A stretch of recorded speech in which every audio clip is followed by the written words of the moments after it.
Sir, mag-cycle lang ako ng mga 3 weeks tapos kuha na ako ng isda. So ito medyo madalas natin tong marinig. So explain natin to today with tips.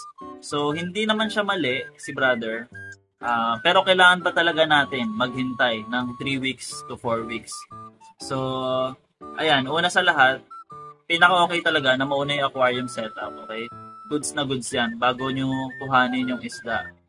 Then kapag tingin ko kasi yung nababasa nyo or napapanood nyo about dyan sa 3 weeks to 4 weeks na yan, yan yung naglalagay ng pagkain, either itlog o pellets, tapos papabulukin sa aquarium, tapos para mag-bloom yung bacteria, tapos magpa-cycle ng water. So, eventually baka ganun yun. Pero meron kasi tayong ganito yung mga nitrifying bacteria solution. So, ito, instantly masacycle yung tubig nyo. Okay? So, ito, yan. Very effective siya. Pero kunwari lang, wala tayo na to. Kailangan bang maghintay ng 3 weeks to 4 weeks?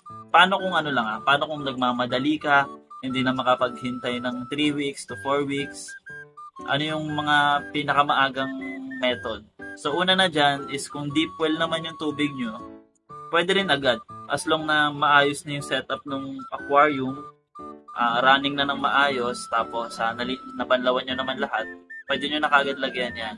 Pero kapag ang water nyo is gripo, yan nga, may chlorine, papasingawin nyo muna yung chlorine for 3 to 4 days recommended. Pero ako, aminin ko na, sa store namin, minsan na namin as early as 2 days. Okay?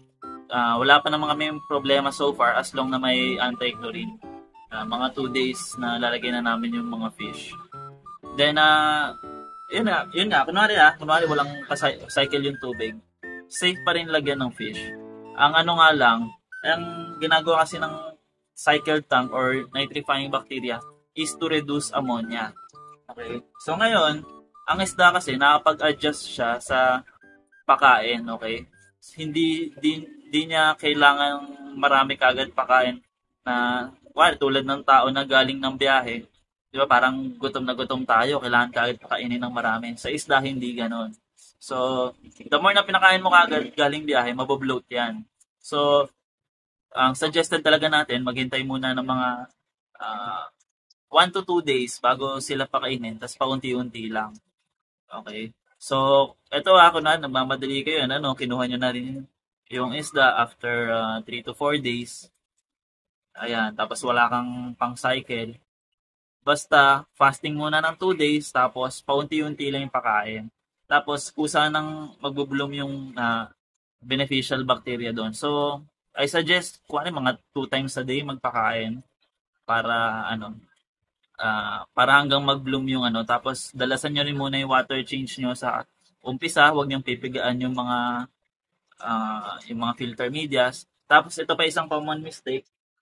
Ito, huwag nyo to ilalagay pag bagong lagay lang ng gripo yung aquarium. Kasi mataas pa yung chlorine. Namamatay din tong good bacteria pag mataas yung chlorine nung tubig nyo. So, mga after 3 to 4 days, dun nyo na lang din ilagay ito. Okay? Sabi ko nga sa inyo, instantly naman tong gagana. Tapos, basta kahit anong isda na bago nyo dun, hinay-hinay muna sa pakain, tansyahan muna para mas safe. So, pinaka-basic nung gusto ko i-share ngayon is kayang lagyan kagad ng isda kahit mga 3 to 4 days pa lang, lalo na pag napasingaw yung chlorine. Kasi ang problemahin mo naman yan is yung ammonia.